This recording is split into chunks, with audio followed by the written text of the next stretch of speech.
What's going on, world? It's yours truly, Mazi Mutafa, and this is day 3 of the alternative winter break. And if you can't tell, I'm a little bit excited for a few reasons. One, because earlier today I got to do an interview with 2 of the other co-founders of Words Beats in Life, and they reminded me of some history that I forgot. And so what I love about that as a precursor to this interview is this is about learning about the paths or the journeys that people in the media arts have taken in order to be able to build their careers, whether that's DJing in social media yesterday with DJ Heat, or whether that was Patrick Washington and the whole crew working on their new comic book on Sunday, or tonight we're going to be talking to one of my mentors, a brother from another mother, an elder statesman that is really like a total inspiration to me and so many other people. That'll be Mr. Tim Jones. What's going on, Tim? You know what? It's crazy that even though we're I'm good right here. I'm good. I'm good. I was just muted when I was backstage, but how you doing, brother? Glad to be here. I'm doing very well. It's always a pleasure to be able to talk to you because you're always doing so much. Like when I think about people doing a lot and making a big difference, you're the poster child for it. Every time someone invites me to come and talk, I'm like, yo, is Tim gonna be here? Because Tim's gonna put that thing off and make it amazing. Thank you so much. Thank you. I'm glad to be here, and especially doing anything with WBL. I'm always so excited to support in any way possible. One of the organizations that I will say I actually am proud to say I support financially and support in other ways, because y'all just do great work. You know what's maybe you don't even recognize this, but like every time we do anything, the only thing you haven't done with Words Beats in Life yet is publish in the journal. You've presented at the teach-in, you've come to our block parties, you've come and done staff trainings with my crew. You have done podcasts with us. As you can see, I'm a fan. so in 2022, I'll make sure that I get into one of those journals so we can get the full cycle. You know what I'm saying? Using the baseball term, hit for the whole cycle. Well, I want to spend a good portion of the beginning of this conversation. If you're wondering why I'm not looking at the cameras, because I'm on Facebook right now sending invites to all the groups I'm a part of. Because there's no way that the thousands of people that are part of all these Facebook groups shouldn't know that Tim Jones is on the internet right now. So I want to talk a little bit. The way that I'm setting off all these conversations is by asking people about their family history. Okay. And the only reason why I'm doing that is because one of the things I discovered when I did this for the first time last year was just how little I knew about people I consider to be friends, like in terms of their story and their journey. And I feel like that's because so much of the conversations we have with each other, especially in forums like this, is about business or about work or about praxis, as opposed to who we are as people.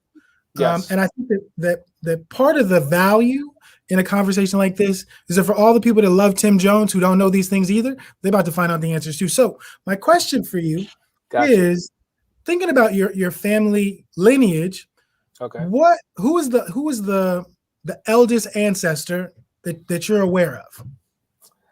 The eldest ancestor would be my grandmother on my father's side, because by the time that I was born, my mother's parents were deceased and my father's father had been deceased.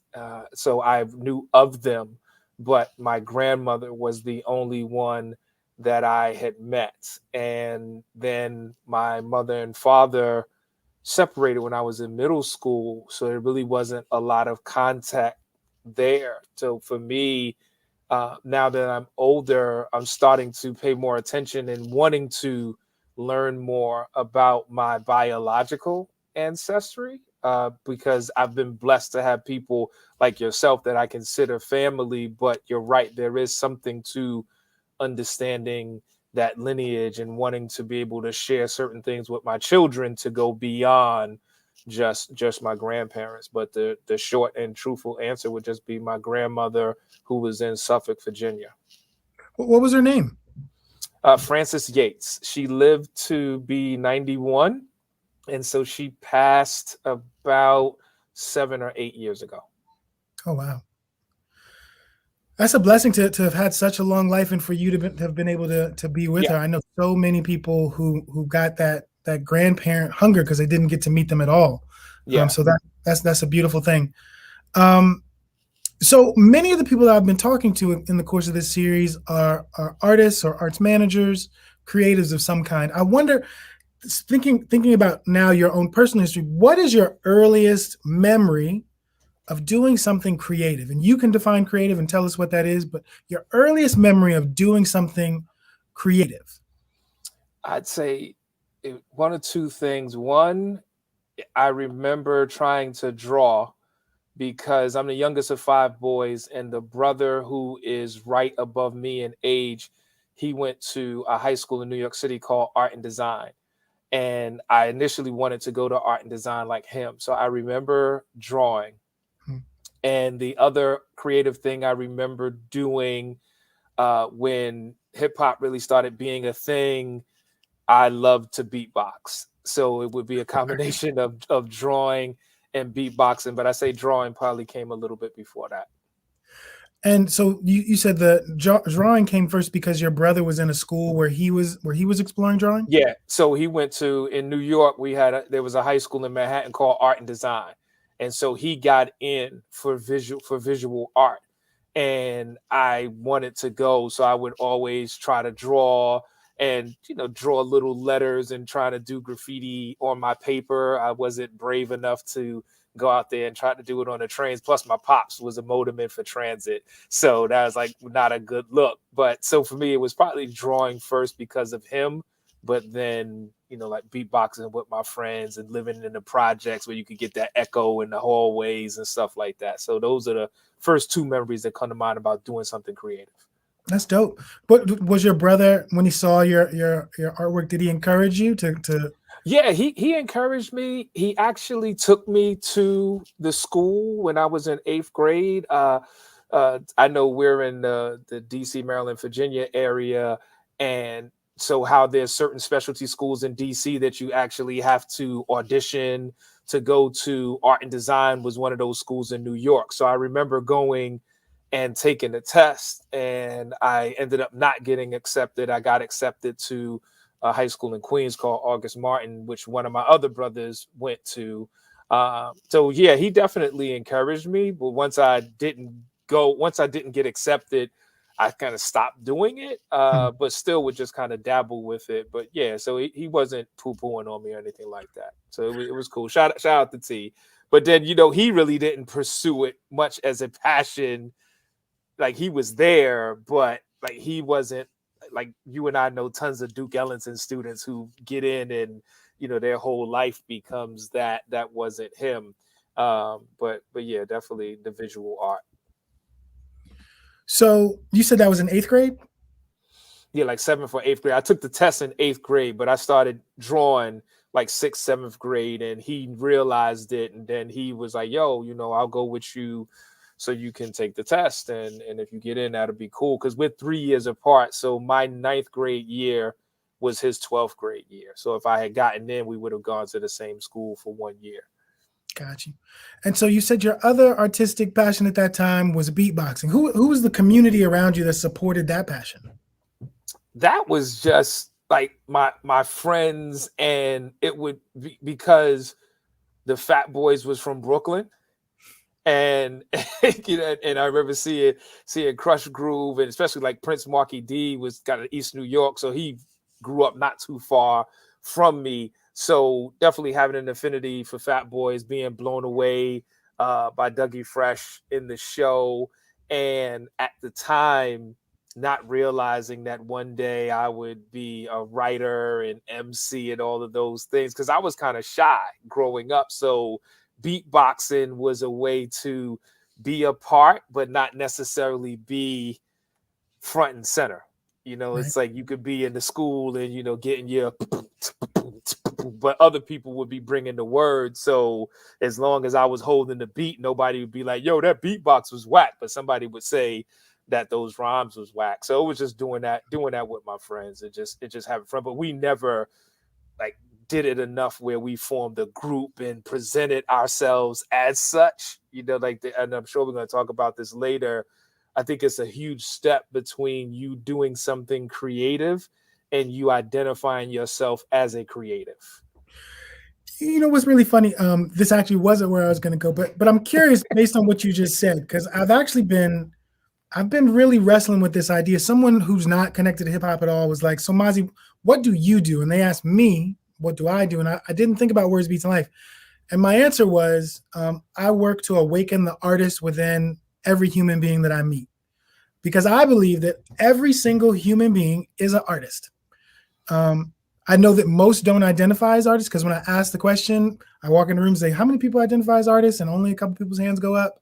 And I always use the same examples of things like the culinary arts and fashion and design or language, all these Mm-hmm. things that are forms of art that we're not told are art, so we don't see them as art, so we don't see ourselves as artists.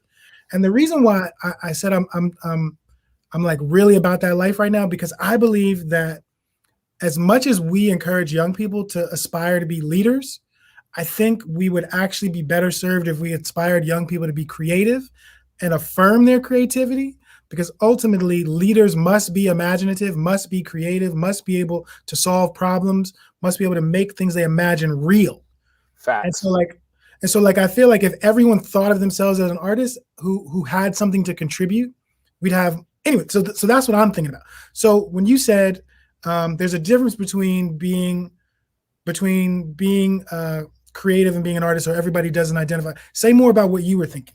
So, like, I growing up, it was about going to school, get an education, so you can get a job and be able to move out of the projects. And so it was about, all right, you major in business, or you're going to go to law, or you're going to be a doctor. Like those really were the three trajectories that were being presented because they represented stability. So there really wasn't much fostering of your imagination, which goes with, and to your point that you just was stating, having a degree in accounting and studying entrepreneurship, there is no successful entrepreneur that is not creative. But even the way that they're trained back when I was going to school in the mid 80s into the early 90s was absent of fostering your creative self. Those, but I was blessed to be learning inside the classroom and outside the classroom at a time where I was immersed with people who viewed themselves as creatives. And for me, that was a huge step to even identify as to be like, yo, I'm a writer. Like honestly, when I saw the flyer and it had publishing under my name, it's like, is this a mistake? And then, I'm talking to my wife and like, no, dummy, like you've published 2 books this year. And then I started thinking about it more. And it's like, yo, I started on Twitter. I publish there. I write devotionals. I'm publishing every day. But it wasn't until you presented that flyer, which I loved, that's like, yo, not only am I a writer, I'm a publisher. And so it is about owning these terms, not just for the sake of the term, but as you said, I think it taps into a broader swath of our humanity. And that's something that I try my best to pass on, but I'm still growing in that. So part of my leadership is me being vulnerable about my growth and maturation in it as well. So you're the second, you're the third person to be interviewed, the second person who is an HBCU graduate. Can you talk to me about what was happening in high school to prepare you to go to college and then specifically select Howard University as the place that you would Okay. matriculate? So in high school, I had an affinity for numbers. I remember my mom telling me in 5th grade that I was going to college. So I knew that I was going to college. Um, I'm the youngest of 5 boys. So honestly, a lot of what I envisioned myself doing kind of fell in the paths of one of my brothers. My middle brother went to Virginia State. So when I was in high school, I had the opportunity to go and visit him. And I loved going down and visiting. And in my mind, I was going to go to Virginia State. Hmm. My mom had Howard University circled, and my mom, she took some classes in Brooklyn College, but she wasn't a college graduate, but she loved Howard University. And I actually applied because of my mom, and then some of my friends, we all applied to Howard, but I got accepted to Virginia State, and I thought I was going to Virginia State, and I got into the business program at Howard, and my mom did the research, and she was like, Howard has a better program, you're going to Howard. And I was like, well, mom, but Ernest is at State and blah blah blah. So we agreed that I would go to Howard for 1 year, and if I didn't like it, then I could apply again and transfer to Virginia State. Needless to say, mom knows best. I came to Howard, and I've been in this area since '86. So not only did I not leave Howard, I never left this area. And I needed that HBCU experience because even though I grew up in Brooklyn, growing up in New York City, I really wasn't immersed a lot in my culture and having an understanding of that. I knew I was Black, but my mom was a Christian, and her faith to me overrode her feeling like I should understand certain parts of my history, that my identity was faith first, second, and third. And that was her doing her best. So I'm not saying that to fault her, but when I got to Howard and I reflect, now it's like, okay, maybe she had Howard circled because she was believing that Howard was going to give me what she couldn't. Hmm. And so when I came to Howard, then that appreciation and understanding for history and legacy and what that means, and how faith is actually interwoven into an understanding of that is what I got from Howard. So in her own way, she prepared me to be ready to receive what she wasn't giving me, Hmm. if that makes sense. Makes total sense. I Yeah. wonder, because I didn't go to HBCU, I went to University of Maryland. I am thinking about an HBCU for a PhD, but here's my question, because for people that Mhm. are watching that don't know PWI, don't know HBCU, they Yeah. just know college is a place that people go after high school. What in your experience is the real value of the choice that your mother made for you that you supported? What is the real value of that HBCU experience? Because what I hear most often, even yesterday with DJ Heat, she was talking about, we were reading books that I know they're not using it at that predominantly white university, and that I was around my people and culture. Like, what is it about the experience that you can put into words? Because I know some of it is Yeah. not Uh, tangible. it it made me believe in myself in a way that allowed me to be comfortable in settings where I was the minority. Hmm. That for me was the largest takeaway, because I was a business major. So I'm not going to sit here and be like, oh, I was immersed in books and went to talks and was getting things that wasn't available at Maryland's campus. No, it was for me having a Black dean, having Black professors, uh, having a Black man take me under his wing as a son, who I still call him Pop to this day. And I graduated from Howard 30 years ago. So it was those relationships that made me be able to throw on a suit and tie and walk out into downtown DC and go into buildings with the confidence that I can and that I belong, and that I needed coming from there. My wife, she went to Pitt and she ran track, but her experience growing up was different. So there was things that she already had in herself that I didn't have. So I think it's a very individual pathway in an environment that is more macro. So for me, it was more about a level of self-confidence And because I'm a firm believer that the better I feel about myself, the more open I could be to learn about you and appreciate other cultures and the like. So that for me was the big takeaway from going to Howard. So your degree from Howard University was in business or Accounting. accounting? Accounting. Yep. Okay. And so when you graduated, because we're running through your life rather Yep. quickly, Yep. but when you graduated, what did you do? What did you first do with that degree? The first thing I did with the degree, I worked at Georgetown University in their accounting department. And this was also, we had put on the first hip hop conference at Howard. So I had one foot still at Howard working on the hip hop conference, and I was working at Georgetown. And I worked there for about half a year. And then Dr. Harvey, who was the dean of the School of Business at the time, he had a management consulting firm and he hired me to be his accountant. So I was an accountant from 91 to 96, running the accounting for his company. And then I totally transitioned and went into youth work in 96.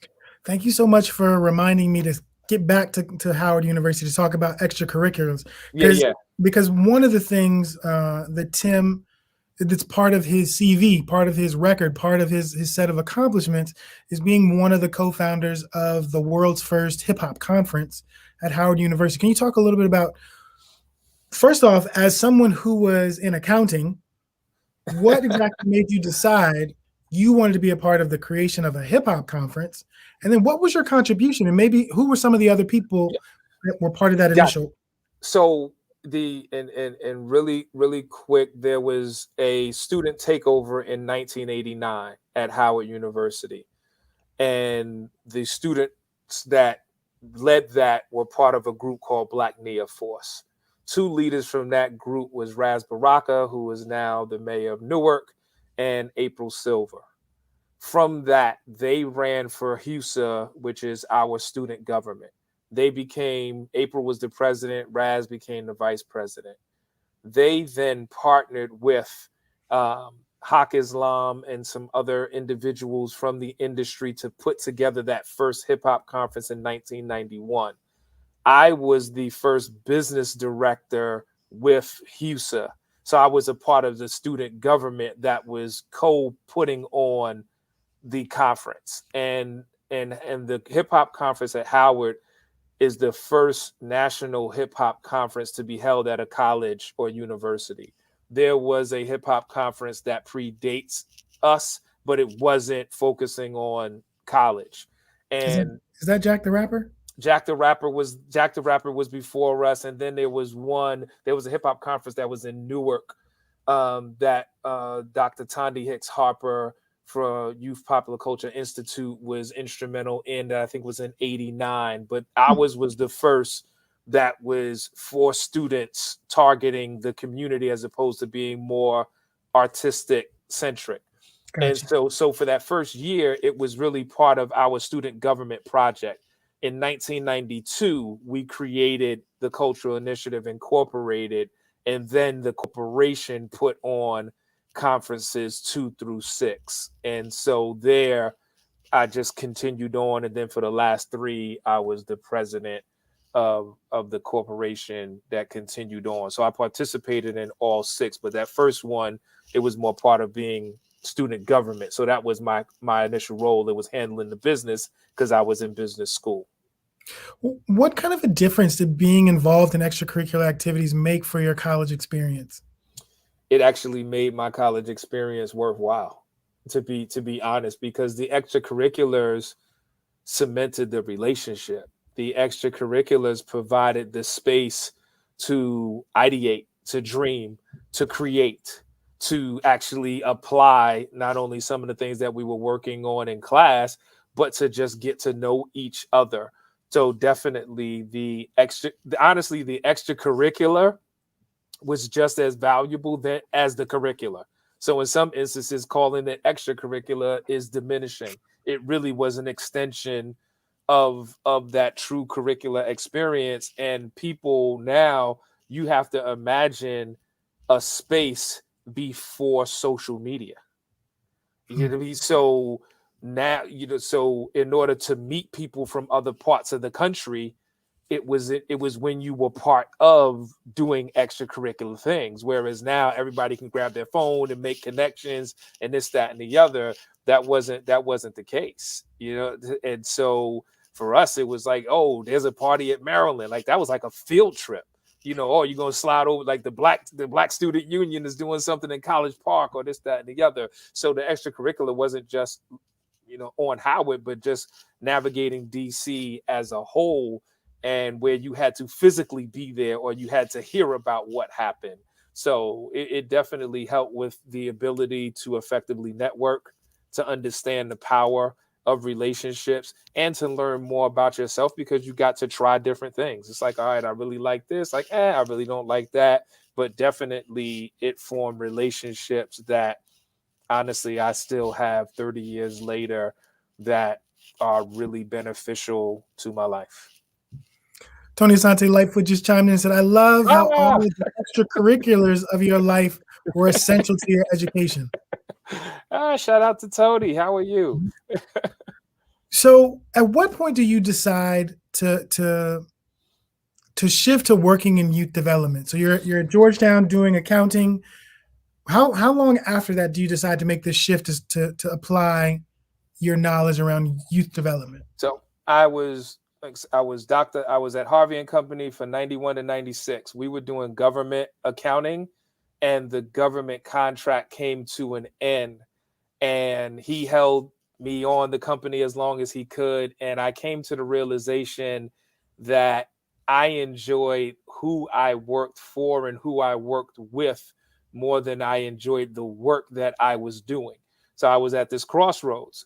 How do I remain in this field when the passion really wasn't for accounting? The passion was showing up every day, really working for my dad. And so then it was like, okay, what am I going to do if I'm not going to continue to do this? I still was doing a conference, so I still had hip hop in the back of my head. I had young people in the back of my head, and I was a product of an after school program. And one of my friends from the conference, a sister named Lachelle Hatley, she was volunteering at Martha's Table.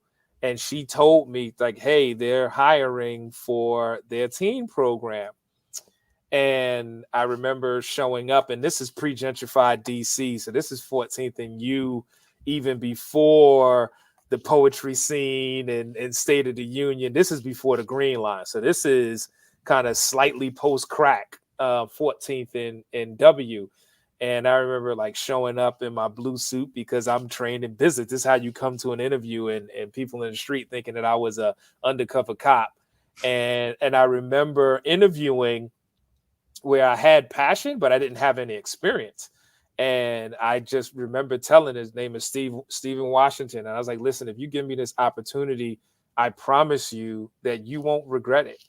And he gave me the job. And then also that year, because as I'm transitioning to youth work, my salary dropped tremendously. So I'm like, yo, like $11.50 an hour. Like I was on K Street with a window office and a corporate American Express card. Like, what is this? And so I needed another gig to make ends meet. And I heard about Writers Corps. And I remember, and that's when I met Kenny Carroll and DJ Renegade. And I showed up to that interview, blue suit, and Kenny just straight laughed at me. Like I had never been yes, I'd never been to an interview where the interviewer like just straight laughed at you because you showed up in a suit. And he had participated in the conferences, and then he allowed me to participate in Writers Corps, where we had to teach creative writing, and the only poetry I knew was hip hop. So I started teaching based on hip hop lyrics, and I started working at Martha's Table, working with young people trying to figure it out. And so from there, the rest was history. I remember one of the hardest conversations was telling my mom I was leaving the profession, because it's like, I went to school, you made all of these sacrifices, but I feel like I'm being led in a different direction. And my mom prayed, and she called me, and she told me that everything was going to be okay. And she told me that God was pleased with me for making this shift. And everything that I'm doing now stems from making those decisions in 1996 and walking into that building on 14th and W, that yellow building called Martha's Table. So other accomplishments would include being a co-founder of Hip Hop Ed, right? What year does that happen? So you got 96 to then when does this next kind of So so I find Hip Hop Ed in its early stages in March 2011. The actual chat started by Brandon Frame and Chris Emden, along with Sam Seidel, in November 2010. And shout out to Goldie Patrick, because at the time, Goldie was a program officer at the Trust, and our program had a grant. Yes, this was back in 2011, and part of the grant, we had to create social media accounts because Goldie's thing was like, hey, social media is popping. This is how you're going to interact with your teens. And I remember it was a Tuesday and I was at the Trust and she did a training and showed us how to create a Facebook account and to create a Twitter account. And I remember coming home and I'm practicing and I knew what a hashtag was. And I came across hashtag hip hop ed. And I just started firing throughout the chat. And then Chris and I, we started friending each other and, we're talking. And then that was how I started. And then in August of that year, and also in 2011, my mom passed. So Twitter was sort of my escape because my mom, she passed from pancreatic cancer. So most of spring into early summer 2011, I was just focusing on my mom, but I would sometimes be at her bedside and just have my phone and jump on. So this was my reprieve. And then when she passed in July of 2011, I took the whole summer off. And then in August, I went up to New York. And that was the first time Chris and I met in person. And we talked. And so he just was like, yo, I really think you're dope. And I want you to come lecture at one of my classes and help me build what at the time was just a chat, like this movement called Hip Hop Ed. And I remember in 2013 at one of the WBL's function, we got the social media award. And that was really, really huge. And I still have that award here in my house. And oh, my big sis Jamila is here, board member extraordinaire. And so yeah, so 2011 is that was that next kind of jump off from there. What I love is that at every stage of your own kind of professional development, you never got complacent. It was like, okay, well, hip hop ed or Martha's Table, yep, I'm gonna stay, or hip hop ed, yep. It's always about what's the next iteration, what's the next thing that you're excited about, and at least from my knowledge, the next major thing becomes Science Genius, right? Well, yeah, Science Genius with Hip Hop Ed, but honestly, for me, the next thing to this magnitude that we're telling this my life story was 2018. Because I was doing all of these things with the safety net of Martha's Table. So I knew every other Friday I was getting a deposit via ADP into my account. But I had been at Martha's Table long enough. I had the flexibility where, it was nothing to take time and do this and do that. So that was how I was operating. In 2018, Martha's Table relocates from Ward 1 to Ward 8. And they decide that they are no longer going to focus their programming on older youth. So out of all the employees, I actually lose my job. And so internally, people are tripping because they like, yo, after 22 years, like this is how it's going to end. And I'll never forget. So I'm losing my job. And my last day at Martha's Table was 5 days after I turned 50. And at first, I'm looking for work and having to create a LinkedIn profile. I hadn't been on a job interview in more than a generation. So looking for work was a total new thing. And the one good thing was when I was let go from Martha's Table, they said, well, you'll get a week's salary for every year that you serve. So that was 5.5 months. The last 5.5 months of 2018, I got my full salary as if I was still working there. And while I was looking for work, it was just taking the opportunity to like, yo, let's give this consulting thing a real try and see how this jumps off. And that's the benefit of, like I said earlier, the extracurricular activities allowed you to build relationships. And running hip hop ed on the chat allowed me to build relationships. And those relationships became clients. And so from 2018 forward, my wife and I, we created Techniques for Learning LLC, and I just started to market myself as an independent education consultant. And that is what got me rolling. And so now we're entering into 2022 and being able to say that I work for myself and still able to provide for my family. It's been an amazing run that I can say this: I wouldn't be here by my own doing. It took being let go and being really angry to then step into the fullness of what it is that I've been able to do, and have good people around me who were able to see more in me than I was seeing in myself at the time. Because, real talk, I even struggled with how to introduce myself, because DC is so small. It's like, oh, that's Tim from Martha's Table. And that was what I was for 22 years.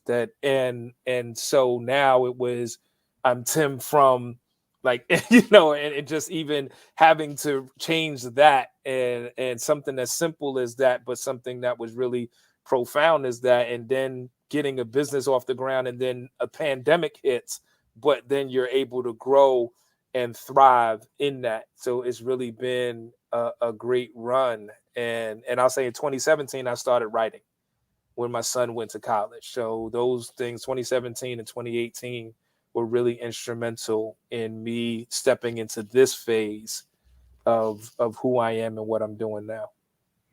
Well, why don't we talk a little bit about that publishing? I'm about to bring Poti onto the screen. He's one of our academy students. But why don't you go ahead and start to talk about what you started writing about in 2017? Okay. And then I'll also drop down here at the bottom the name of your latest book. Yes. Yep. And the book is available on Amazon, and there's also a book of poetry called Where Are We Going that's available on Amazon as well. And so in 2017, when my son was heading to college, I had asked him, what could I do to just help him stay on his spiritual journey and path, knowing that as young people transition, they're going to find and do what they do.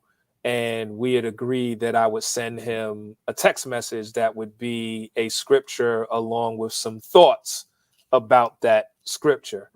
And then it was like, okay, well, what are we going to call it? And so I was telling him, I said, listen, prayer is how you communicate with God. So you have to have a prayer life. I said, Proverbs are life principles that are not even limited to a particular faith from a denomination standpoint. And then parables are the teachings of Christ in the Bible. So if you focus on those parables, and even those parables are life principles, Proverbs and prayer. So that's where the PPP came from. And so I was texting it to him and a couple of his friends. And then my mother-in-law, my wife's mom, in October of 2017, she read a couple of them. And she said, well, I think this is bigger than just about Isaiah. You should start putting them on Facebook. And at first I was like, I really don't know. And so, but I started doing that. So the book actually morphed out of these daily devotionals. So the book is actually a collection of 408 of these devotionals. And Amazon allows you to self-publish. I'm blessed to have a wife who's a graphic designer and a big DIY person. So she actually is the publishing arm for Techniques for Learning. And so that's where the book came out, from those devotionals. So I actually had been writing the book for years and put those together. And then the second book, Where Are We Going? Most people that know me, if they ask you that question, if you were stranded on an island, what's the one album you would have? For me, Marvin Gaye's What's Going On album, I feel, is the greatest album ever made. And in 2021 marked the 50th anniversary of the album. So I wrote these long poems for each one of the songs. And then in 1972, there was an album that was supposed to be a follow-up that wasn't released. And there's a song on there called Where Are We Going? So that became the 10th piece. So that poetry book is an ode to Marvin Gaye. So that's my quick trajectory of going from just writing from a text to Facebook posts to then publishing books. No doubt. Poteet, you're up to ask the questions that you have, bro. So hi, my name is Poti, and the first question I had was, you mentioned something about college, and that's Yep. actually something like I'm about to get back into. Okay. So one of my questions was, what is the one of the majors that would be best for publishing? Because there's like a lot of majors, but all of them involved. But like, what is the best one? I would say, I mean, you can't go wrong if you're majoring in English. You also could major in marketing, where maybe the school might have creative writing or some other type of writing as a minor. To do it that way. One of the things is, like, I will never not college, because there's a lot of things that college gives you outside of the classroom, as I was talking earlier. And now with technology, there's so many ways that you can learn. So I would say, like, go to college to maybe refine certain things that you can't get on your own, but do it as a both and. Don't go to college and be totally dependent that college is going to teach you how to be a publisher, that you could decide you're a publisher. And, I look back and it's like, yo, my first published work was on Twitter. Like, you really start to think about it. As soon as you write and put something out there, you're publishing your work. Now you can go to school, but you already have that hustle in mind. And so now I might need to learn about, what are the best ways to try to get it out there and sell it, and what are the legal aspects of it and all of those things. So it's kind of, you're going to college with your mind more focused on college being a tool to get you where you want to go, as opposed to stepping into college to figure out what you want to do and how you're going to get there. I like that response. And my next question was, you already mentioned something about like the internet. So one of my next questions was, what is like the best websites to publish a book, or apps as well? Well, it depends. I will say, with Amazon, you can publish where it's called print on demand. So you're not putting any money up front. But that also means you're getting less for the books that you sell.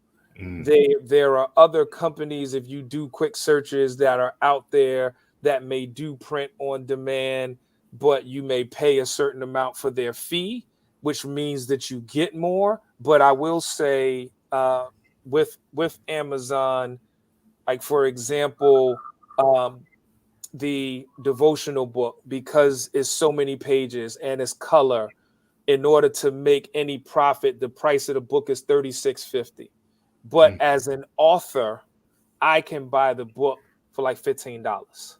So the beauty of it is, so let's say if Words Beats in Life was going to have a book fair, I could buy some books ahead of time from Amazon at my author price and sell it for $25 in person, For the people, and right? make for the people and make more profit. Right. Tony, it was a minister at my church who did the grammatical editing, but the readers vicariously were the feedback from a lot of the young people who I was writing the devotionals to. So that is an excellent question. But there's different ways that you could do it that way. And then the beauty, I will say, and I hate trying to plug Amazon just for the big giant that they are, but like, the fact that I self-publish with Amazon doesn't mean that I can't then connect and publish someplace else.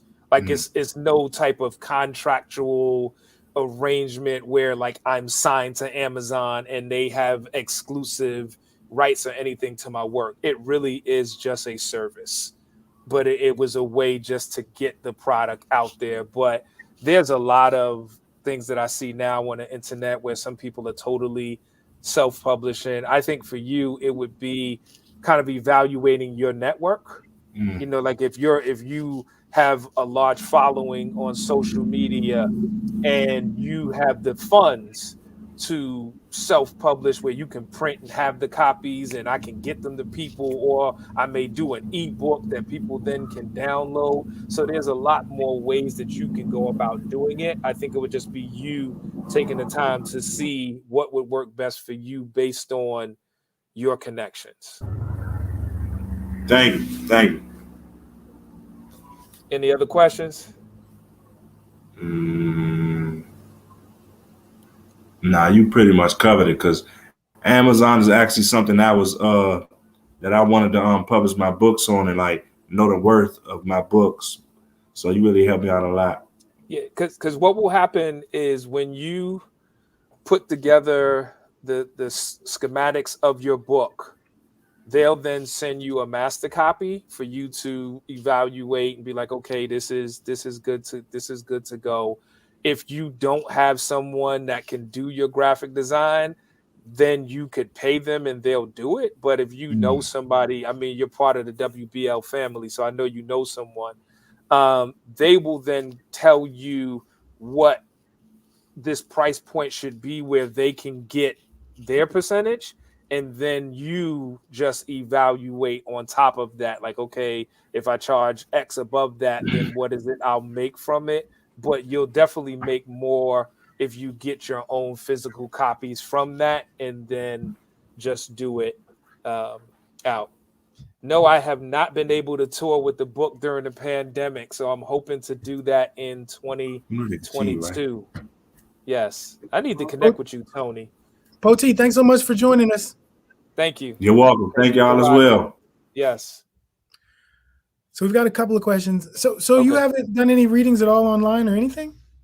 No, I honestly haven't, and I need to. That was a combination of me dropping the ball and just working, and then been like, okay, I need to do something with this, because it was just like, okay, I'm writing, and for me, it was such a personal hurdle to just get it done. And so I did a little bit of promotion, but now it's like, okay, yo, you need to work this. You need to start doing those readings, and you need to see how you can get it into like a Mahogany Books and things like that. So I'm trying to do that now while still continuing to write. So I don't want to push back too hard, but I feel like you actually still publish but I feel like you tweet devotionals now, like so. Yeah, so I still do. Tour, but it's still a kind of promotion. I understand what you haven't done, but also recognizing the value of what you are doing, which is keeping people thinking about. I got you. Yeah, no, without a doubt. Yeah, and thank you for that. And the pushbacks, I love your pushbacks. Iron sharpens iron. So I really do mean that. I still post new ones every day. The ones that I'm posting now are not from the book, but the book. So vicariously, yes, it is. But now it's just now it's me understanding I need to be more intentional. So like it was doing a quick commercial and putting it up and talking about the book, and this is how you can get the book. And so now just thinking like for the book of poetry, like, yo, do I put a curriculum do I do some workshops to it? The same with the devotionals. It's targeted towards people in that young adult space. How do I connect with them? So I just need to sit down and put in that work. So Serena asks, how do we continue to uplift, empower, and cultivate the skills and talents of like our young writers and poets? How and not just Words Beats in Life, but like how do we as a larger village or community, a city, uplift, young writers and poets, especially in a city where illiteracy is such a challenge across the board? I think having more and more opportunities where young people can literally just write. That when I started teaching creative writing, I intentionally was teaching it from more of a therapeutic bend than come here because you want to be a writer. I was actually saying, just when you said it earlier about believing that everyone is a creative, I would teach my class like, yo, I believe every person is a poet because everyone has something to say. And the fact that your heart is beating, that means you are already living to a rhythm. So when you think about words, beats in life, that it's like, yo, as long as you can speak, you have words. As long as your heart is pumping, you have beat. And those two things come together. And on paper, that's how you begin to live. And actually, the words you write will outlive the beat of your heart. And that's been the perspective that I've done it. And I think we just have to be more intentional in doing it and creating those spaces, whether they're virtual spaces, whether they're physical spaces, and just having people write. And I understand the power of competition, but it can't be so rigid that you leave out like the bottom of, like, you're looking at like a pyramid, like, okay, those young people on the top, they're writing and they're ready for competition and they're ready for the slams, and those are the ones that get the Netflix documentaries, and that's great, and that's where you get the Amanda Gormans from. That's great. But the bottom are those writers who, like, yo, just have one of these, and what they were writing gives them life, and they might have shared it in a cipher that is over on Newton Street and nobody ever heard about it, but it gave them life. And I think we have to create more spaces for that and begin to publish that, because I've had young people who now are adults that reflect back on, like, yo, I'll never forget the time we had in class. I'll never forget, how my parents felt when I gave them something that I wrote, or getting something that's published where I see my name in it. That's like I've done something. So I just think we have to be intentional with that. And I say Goldie Muhammad, she has a book called Cultivating Genius, and she writes about these literary societies that used to be in Black communities. And I think we need to study that, and what would literary societies look like for our young people in our communities now. As we get ready to wrap up, I was going to say something, but I want more of your voice. But Tony said that's why I wrote and started hosting readings. I don't have a book, nor do I write for a book. I teach writing to save lives. You better teach, teacher. Yeah, see. So my question, Tim, as we get ready to wrap up, is like, what is next? Oh, actually, I know one thing that's next. Congratulations. I know it hasn't been made public yet, but I want to congratulate you, brother, on becoming one of the first storytelling fellows at the Apollo Theater. Congratulations. Yes. Thank you. Thank you so much. And I am so excited about that and what that opportunity will hold. So it will be some writing and curriculum content creation with that. Being from New York City, getting a chance to represent the Apollo is something I wouldn't even say it's a dream come true, because it wasn't even a dream.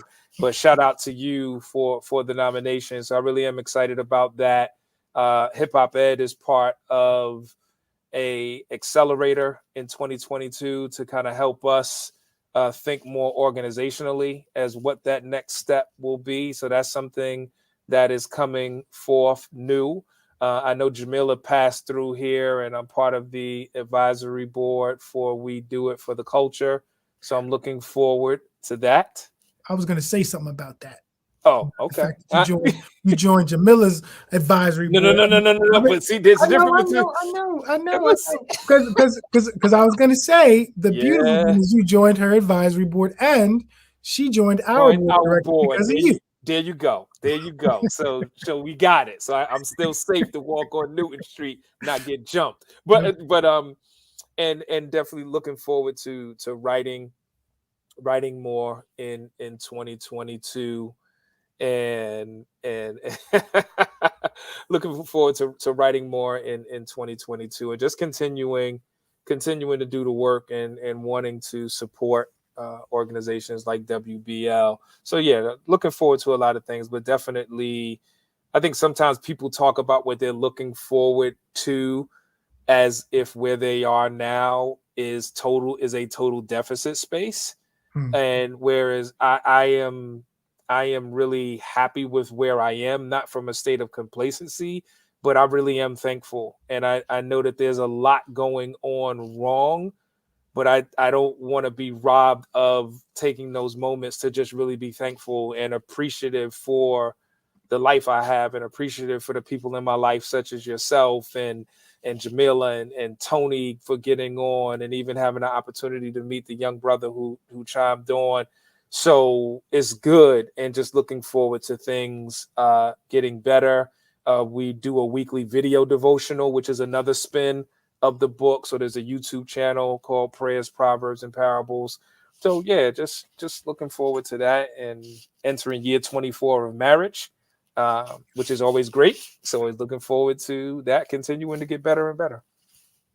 My dear brother, I must tell you how grateful I am to have been able to witness all of your growth, because I met you at Martha's Table before there was a Words Beats in Life. Like it existed, because I remember talking to you about it. Yes, but I had a little typo-ridden pamphlet, but I was there to talk about something else. Like, you need this facilitation training. Yeah, you were like, yes.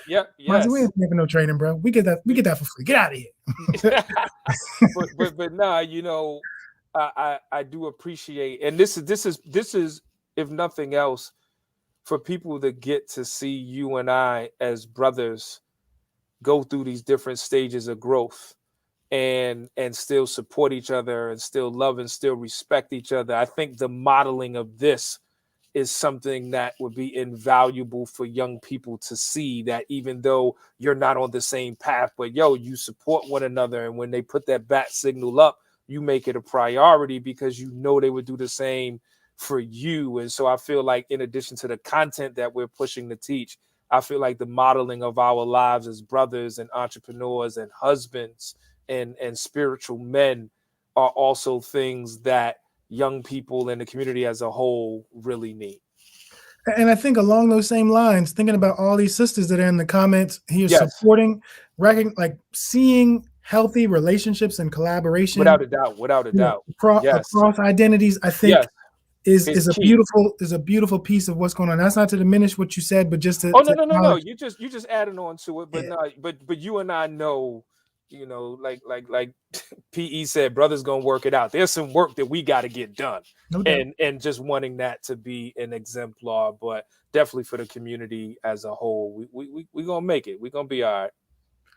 Well, Timothy Jones, I just want to tell you, brother, that I love you. I appreciate you too. I appreciate you too. Thank you so much for this opportunity, and I look forward to us doing some great things in 2022, fam. No doubt. All right, everybody. That's the end of today's segment. Please check out one of Tim's books. Check out both of the books. But this is the one I want to encourage you to get, especially if you're a parent or a person of faith who is looking for another tool to help keep you on the path that you want to be on. With that being said, I want to thank